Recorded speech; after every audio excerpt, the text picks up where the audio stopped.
अपनी हर ख्वाहिश को तुम्हारे नाम कर दिया है, नाम कर दिया है।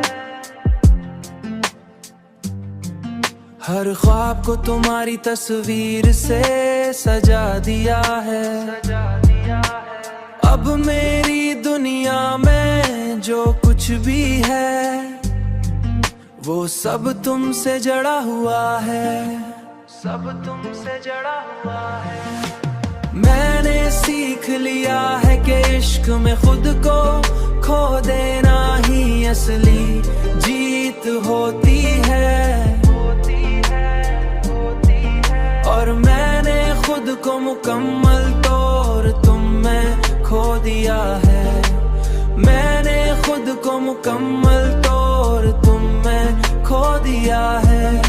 तुम्हारी याद अब मेरे लिए एक हकीकत बन चुकी है, तुम्हारी याद अब मेरे लिए एक हकीकत बन चुकी है।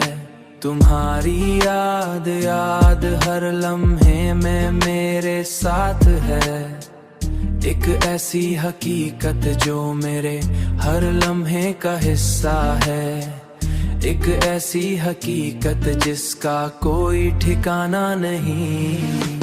मैंने सीख लिया है कि इश्क में खुद को खो देना ही असली जीत होती है, होती है, होती है। और मैंने खुद को मुकम्मल तौर तुम में खो दिया है, मैंने खुद को मुकम्मल तौर तुम में खो दिया है।